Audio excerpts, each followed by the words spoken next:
Nature all around us consists of two things. One is radiation and one is particle, material. हमारे चारों तरफ की जो दुनिया है जिसे हम देखते हैं, पूरे ब्रह्मांड को देखते हैं, वो दो ही चीजों से बना है। एक हमने नाम रखा है रेडिएशन। उस रेडिएशन में क्या होता है, जो हमको सन से धूप आती है, दैट इज रेडिएशन। इसी तरह से और जो भी ऐसी वेव्स होती हैं, जैसे हीट की वेव्स हैं, रेडियो की वेव्स हैं, जिनमें मास नहीं होता, उसमें वो वेव नेचर से चलती हैं, चारों तरफ फैलती हैं, ये सब रेडिएशन होता है। तो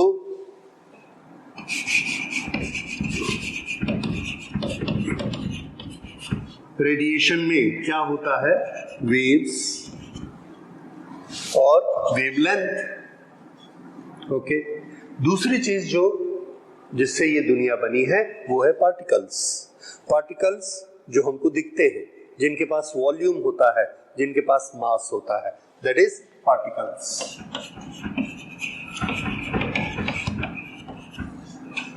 इनके पास मास है, इनके पास वॉल्यूम है, इसके पास मोमेंटम है।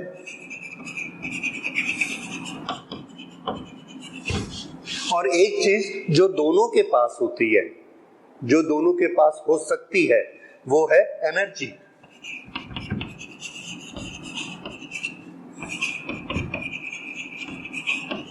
इसके पास वॉल्यूम, मास नहीं होता, तो इसके पास वेव का नेचर नहीं होता, पार्टिकल्स के पास।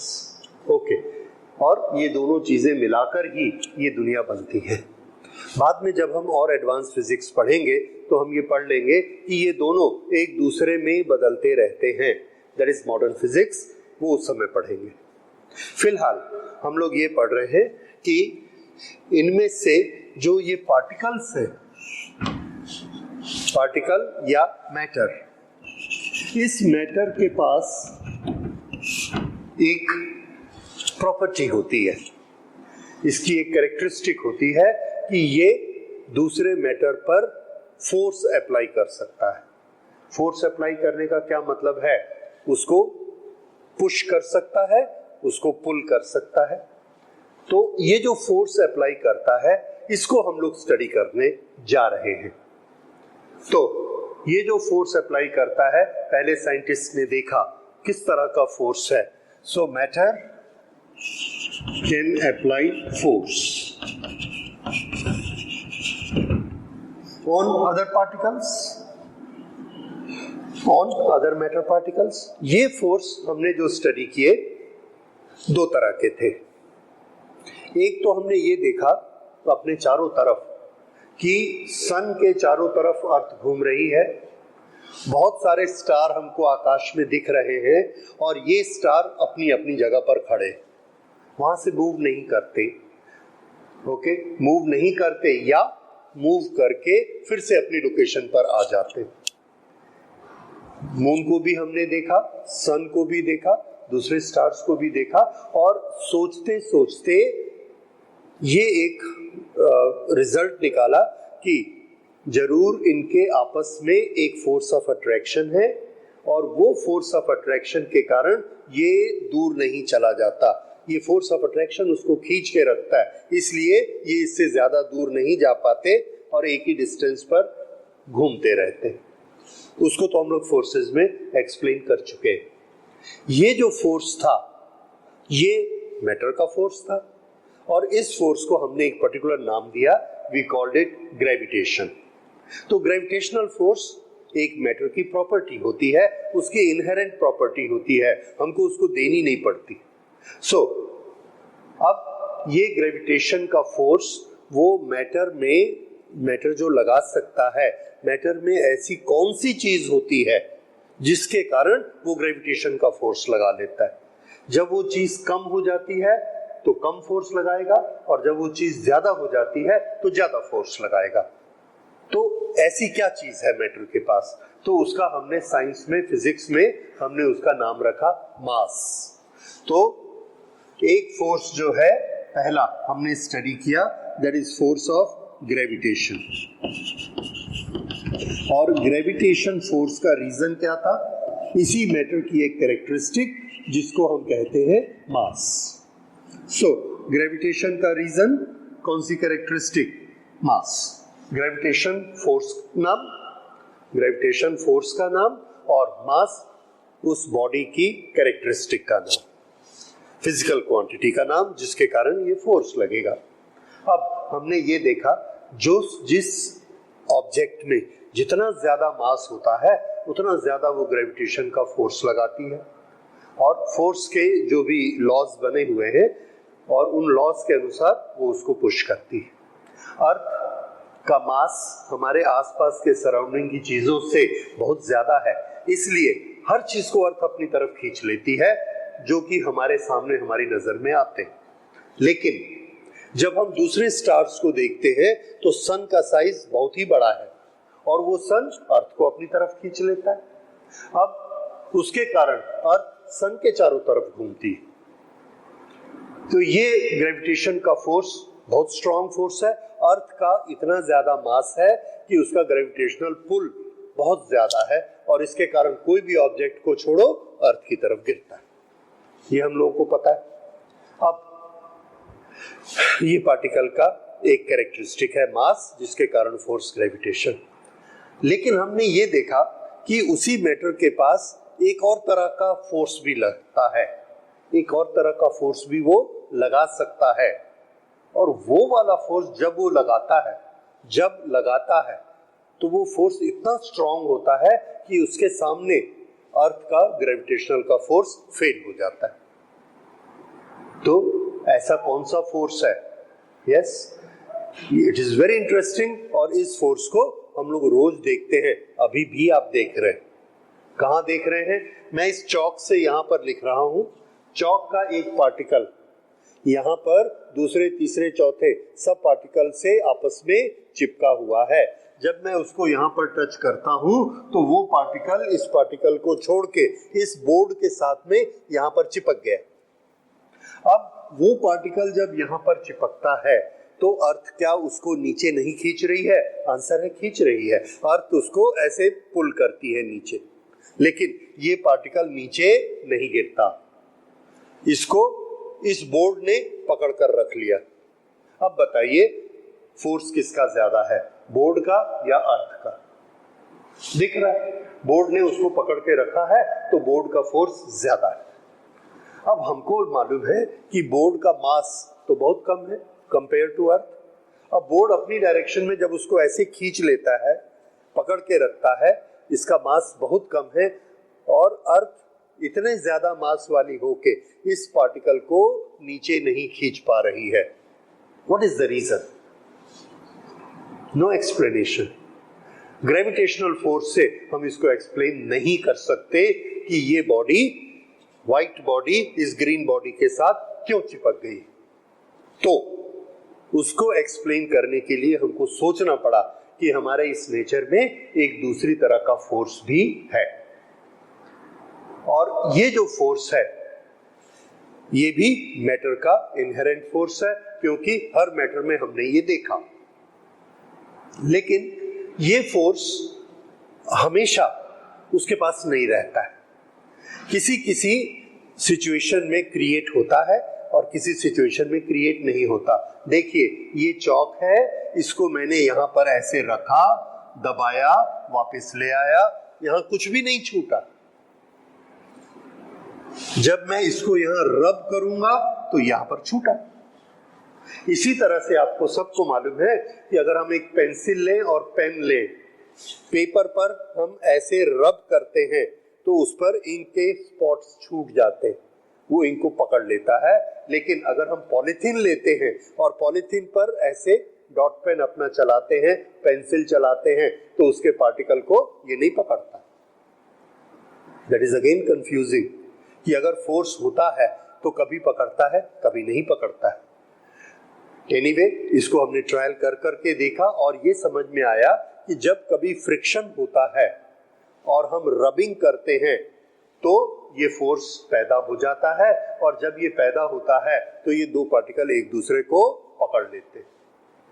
ओके, अब इसका नोमेनक्लेचर करते हैं। ये बॉडी इस बॉडी को नहीं पकड़ती है, हमने देखा कि ये इसको नहीं पकड़ रही है, और हमने एक ऐसा ऑपरेशन किया, कौन सा, रबिंग का, इसको रब किया और देखा कि अब ये इसको पकड़ लेती है। तो एक ही बॉडी की दो सिचुएशन हो सकती है, एक बार नहीं पकड़ेगी और दूसरी बार हमने इस पर एक ऑपरेशन कर दिया कि इसको रब किया, अब हम देखते हैं कि ये पकड़ती है। तो अब आप ये एक छोटा सा क्लिपिंग देखिए, इसमें क्लियर किया गया है कि किस तरह से बॉडी नहीं भी पकड़ती है और पकड़ती भी है।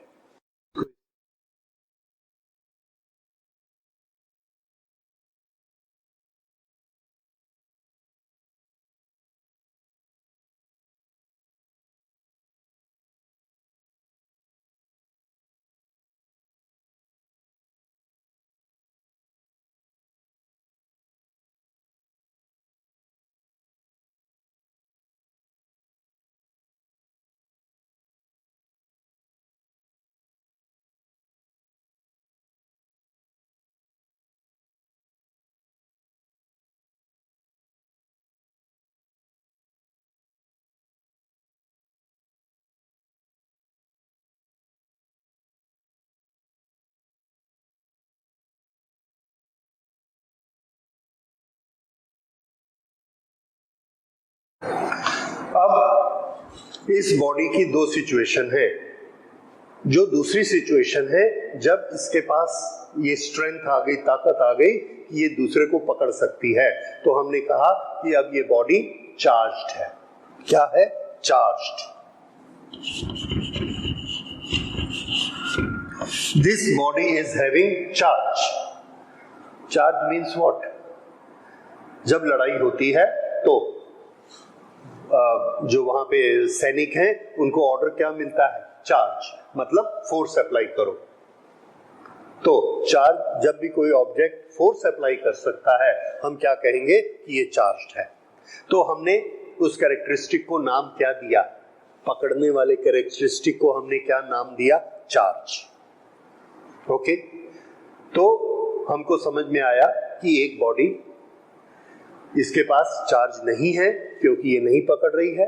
हमने कुछ ऑपरेशन किया, ऑपरेशन करने के बाद इसमें ये कैरेक्टरिस्टिक आ गई कि ये दूसरी चीज को ऐसे पकड़ सकती है, फोर्स लगा सकती है, इसलिए ये बॉडी चार्ज हो गई। तो चार्ज एक कैरेक्टरिस्टिक हो गया इस मटेरियल का, और उस कैरेक्टरिस्टिक के कारण ये मटेरियल किसी दूसरे ऑब्जेक्ट पर फोर्स लगा लेता है। So we made the definition of electric charge. Charge, अभी उसको हम चार्ज कहते हैं। तो चार्ज किसी भी पार्टिकल की वो कैरेक्टरिस्टिक है जिसके कारण वो दूसरे पार्टिकल पर फोर्स लगा सकता है। और ऐसे दो कैरेक्टरिस्टिक होती है इनहेरेंट। एक उसका मास, जिसके कारण भी वो फोर्स लगाता है, और उस फोर्स को क्या कहेंगे? Gravitational force. दूसरा, इसके पास एक और इनहेरेंट कैरेक्टरिस्टिक होती है चार्ज, इसके कारण भी वो दूसरी बॉडी पर फोर्स लगा सकता है। लेकिन उनमें डिफरेंस क्या है? डिफरेंस ये है कि मास को कुछ करने की जरूरत नहीं है, वो हमेशा ग्रेविटेशनल फोर्स लगाएगा ही लगाएगा। लेकिन इलेक्ट्रिकल चार्ज का फोर्स हमेशा नहीं लगेगा, वो तभी लगेगा जब हम इस बॉडी को चार्ज देंगे। अब वो चार्ज देना क्या होता है, इस बॉडी को चार्ज करना क्या होता है, दैट वी विल स्टडी। फिलहाल हमने एक कैरेक्टरिस्टिक फिक्स कर दी, एक चीज को हमने समझ लिया कि किसी भी मटेरियल में, किसी भी पार्टिकल में, इन एडिशन टू मास एक और कैरेक्टरिस्टिक होती है, और ये दूसरी कैरेक्टरिस्टिक का नाम है चार्ज। और ये कैरेक्टरिस्टिक उसमें हमें लानी पड़ती है, लेकिन होती इसके अंदर ही है। हमको कुछ ना कुछ ऐसा करना पड़ता है कि वो कैरेक्टरिस्टिक वर्क करनी शुरू कर दे, काम करनी शुरू कर दे। तो चार्ज की डेफिनेशन क्या बनी? अब ये जो चार्ज हमने बनाया, इस चार्ज को हम आगे जब स्टडी करेंगे तो देखेंगे कि ये चार्ज का जब लेन देन होता है तो चार्ज के लेन देन से एक चमक पैदा होती है, उस चमक को हम स्पार्क कहते हैं। वो इसी चार्ज के लेन देन से होता है। जब दो बॉडी के बीच में ये चार्ज पार्टिकल तेजी से जाता है तो एक चमक पैदा होती है, और वो चमक को ग्रीक लैंग्वेज में इलेक्ट्रा कहते थे। तो इसका नाम क्या पड़ गया? Electric charge. जैसे हम दो पत्थर को आपस में मारते हैं, उसके बीच में चमक पैदा होती है। इसी तरह से क्लाउड के जो पार्टिकल आपस में टकराते हैं, बादल के पार्टिकल जब आपस में टकराते हैं तो उनके बीच में भी इतनी तेजी से चार्ज पार्टिकल चलते हैं कि वो चमकते हैं। तो उस चमक के कारण हमने इसका नाम क्या रख दिया? Electric charge. इतनी तेजी से वो फोर्स लगता है कि उस फोर्स के कारण, फोर्स क्या पैदा करता है? Acceleration, motion. तो उस फोर्स के कारण वो पार्टिकल चलने लगता है और इतना गर्म हो जाता है दूसरे पार्टिकल से टकरा के कि चमकने लगता है। उसके पीछे रीजन क्या है? Electric charge. अगर वो चार्ज नहीं होता, फोर्स नहीं लगाता, ना ही वो तेजी से चलता, ना ही दूसरे से टकराता और न चमकता। इसलिए चार्ज का पूरा नाम electric charge. So now we can define what is electric charge. So electric charge is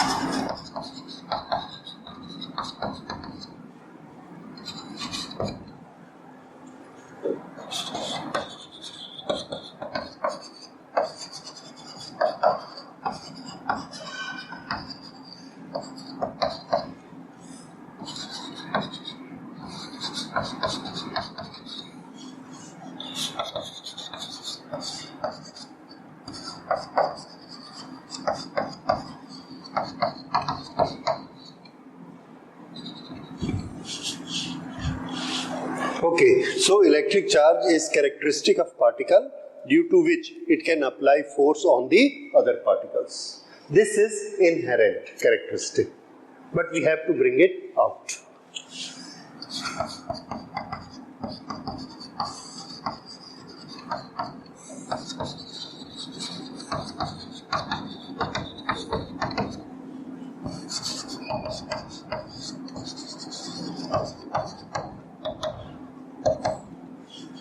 Okay, so this is charge, और मटेरियल के पास दो कैरेक्टरिस्टिक हो गई, mass and charge.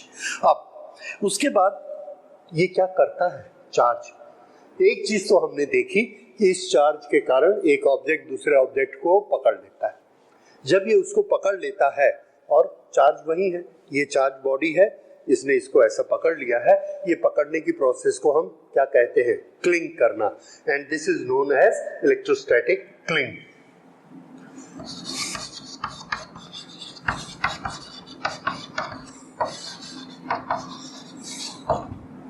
So electrostatic cling, the two particles which are charged, they just stick together with each other due to force of attraction. This is known as electrostatic cling. और ये चीजें हर जगह हम देखते हैं, हमारी पूरी लाइफ इलेक्ट्रोस्टैटिक क्लिंग से भरी हुई है। यहाँ जो कुछ भी मैं लिख रहा हूं, this is all electrostatic cling. और नट बोल्ट हम टाइट करते हैं, that is electrostatic cling. Floor पर हम चलते हैं, हमारा पैर नहीं फिसलता है। अगर फिसलेगा तो हम चल नहीं सकते, पर अगर हमारा पैर नहीं फिसलता है, उसका रीजन क्या होता है? There is a electrostatic cling between surface and our foot. So that is why we stick together. तो इलेक्ट्रोस्टैटिक क्लिंग दो ऑब्जेक्ट्स को, दो सरफेस को आपस में पकड़ने का काम करता है। Okay, and it is all around us. जितनी भी चीजें हम देखते हैं, जो फोर्स ग्रेविटेशनल फोर्स नहीं है, वो जरूर इलेक्ट्रोस्टैटिक फोर्स होगा। Most of the time that is true. Okay, now Okay, this phenomena, electrostatic cling, is due to a charged body. अब एक बॉडी चार्ज है और एक बॉडी चार्ज नहीं है, ये आपने अभी जो एक्सपेरिमेंट दिखाया था उसमें आपने देखा था। जब इस बॉडी का चार्ज इसमें आया, कैसे आ गया, how we made it charge? तो आंसर है we rubbed it and because of the rubbing it got charged. तो एक बॉडी को चार्ज करने का एक मेथड हमने देख लिया। What is that method? Rubbing. So rubbing is a method which can create charge.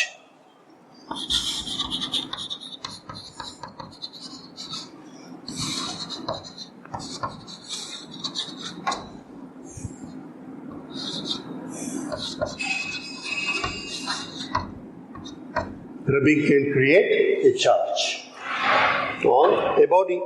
Okay. Then, when we do the rubbing, what happens? There is a friction, and because of the friction, there is force between them, and some particles are left here. So, this charge is known as frictional charge, and this type of electricity is known as frictional electricity. So, this is frictional electricity. Because we have used the phenomena of friction to create the charge on this body so that it is able to take hold of this body, it is able to cling to this body. तो ये frictional electricity कहलाती है। Okay, अब एक body charge है या नहीं है, इसको हम लोग कैसे देखते हैं? तो अभी हम उस पर आते हैं, how can we make out whether this body is charge. इसके पहले एक चीज और, पुराने जमाने से हम क्या देखते थे कि बादलों के बीच में बिजली चमकती है और एक तेजी से एक चमक आती है, तो हम हमेशा जानना चाहते थे, हमने कभी उसको छुआ नहीं कि ये वाली चमक क्या होती है। अर्थ पर हम एक्सपेरिमेंट कर रहे थे, फ्रिक्शन कर रहे थे, रबिंग कर रहे थे, बॉडी को चार्ज कर रहे थे। अलग अलग बॉडी को हम चार्ज करते थे। कभी हमने ग्लास को रगड़ के चार्ज किया, कभी हमने प्लास्टिक को रब करके चार्ज किया, इस तरह से अलग अलग चार्ज किए। और जब दो चार्ज की हुई बॉडीज, एक प्लास्टिक की और एक ग्लास की, ये दोनों चार्ज है, कैसे पता लगा? ये पेपर को उठा सकता है, ये भी पेपर को उठा सकता है, दोनों चार्ज है। और इन दोनों को जब हम ऐसे लेके आते हैं तो क्या देखते हैं कि इसके बीच में एक स्पार्क हुआ, ऐसा तेजी से स्पार्क हुआ। वो स्पार्क को जब हमने देखा तो हमने सोचा कि ऐसा स्पार्क तो हम बादलों के बीच भी देखते हैं, हो सकता है यही इलेक्ट्रिक चार्ज वहां भी होगा। और जब ये ऐसा स्पार्क हो जाता है, उसके बाद में इसकी ताकत खत्म हो जाती है, ये अब पेपर को नहीं उठा सकता, इसकी ताकत भी खत्म हो जाती है, ये भी पेपर को नहीं उठा सकता। पहले ये चार्ज था, पेपर को उठाता था, ये चार्ज था, पेपर को उठाता था।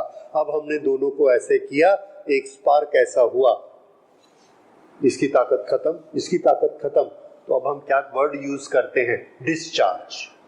अब ये बॉडी क्या हो गई? डिस्चार्ज। ये भी क्या हो गई? डिस्चार्ज। तो चार्ज का अपोजिट क्या होता है? Discharge. Charge acquiring the strength, discharge losing the strength, losing the strength of applying force. वो कैरेक्टरिस्टिक इसकी खत्म हो गई, सो इट इज डिस्चार्ज। और ये डिस्चार्ज कब हुआ? जब स्पार्क होता है। So we call it electric discharge. Electric charge getting charged to this body so that it develops a characteristic to attract. Electric discharge, it is that spark which discharges or which makes away with the strength of this body.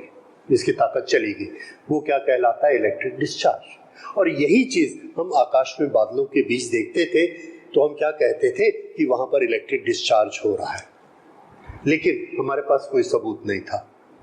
और इसके लिए जो हमारे एक scientist थे, Benjamin Franklin, उन्होंने experiment किए and that experiment is very famous, that is kite experiment.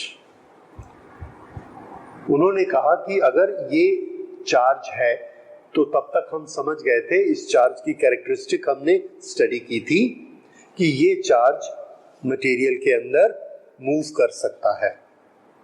तो उन्होंने क्या किया, एक पतंग उड़ाई और पतंग उड़ा के उस पतंग को बादलों तक भेजा इतनी ऊपर कि अगर वहां पर चार्ज होगा तो वो चार्ज चलकर पतंग के धागे के साथ आएगा और धागे के साथ हमारी बॉडी में आएगा और बॉडी से नीचे अर्थ में जाएगा। जब वो चार्ज मेरी बॉडी से जाएगा तो मुझे कुछ फील होगा, एक्सपीरियंस होगा, मुझे कुछ शॉक लगेगा। इसके लिए उन्होंने वो पतंग को वहां पहुंचाया, शॉक नहीं लगा। He was disappointed कि शॉक नहीं लगा। फिर उन्होंने सोचा कि शायद कोई ऐसी बात होगी कि वो चार्ज पतंग के धागे से आना पसंद नहीं कर रहा है, मेटल में से चार्ज जल्दी आता है, ये हमने अर्थ पे एक्सपेरिमेंट करके देखे। तो उन्होंने उसके साथ एक चाबी बांध दी मेटल की, फिर उसको भेजा, तब भी नहीं आया। अब उनको समझ में नहीं आया कि अब ये चार्ज मेरी बॉडी में क्यों नहीं आ रहा है। इसी बीच एक बार जब ये एक्सपेरिमेंट कर रहे थे तो बरसात हो गई। जब बरसात हो गई तो वो धागा गीला हो गया। जैसे ही धागा गीला हुआ और उनकी पतंग बादलों में थी, बादल में वहां पर स्पार्क हुआ। जैसे ही स्पार्क हुआ और उनके हाथ में बड़ा जोर से शॉक लगा। And that was the first time, or I should say only time, कि एक आदमी को शॉक लगा और वो खुश हुआ। किस लिए खुश हुआ? कि उसका ये एक्सपेरिमेंट प्रूफ कर दिया कि बादलों में जो स्पार्क हमको दिखता है दैट इज इलेक्ट्रिक चार्ज, और ये वही इलेक्ट्रिक चार्ज है जो हम अर्थ पे देखते हैं। उन्होंने भी ऐसे बनाए, बहुत ज्यादा इसको चार्ज कर दिया, रब कर करके इस पे इतना ज्यादा चार्ज इकट्ठा हो गया कि जब इसको वो ऐसा छूते तो शॉक लगता है। ये वही शॉक था जो बादल के चार्ज से लगा था। तो इससे क्या प्रूफ हुआ कि बादलों में जो हम चमक देखते that is also electric charge. इस तरह से चार्ज के बारे में स्टडी की गई। ओके, अब चार्ज की कैरेक्टरिस्टिक और स्टडी होने लगी, तो अब हम उस कैरेक्टरिस्टिक्स को देखते हैं।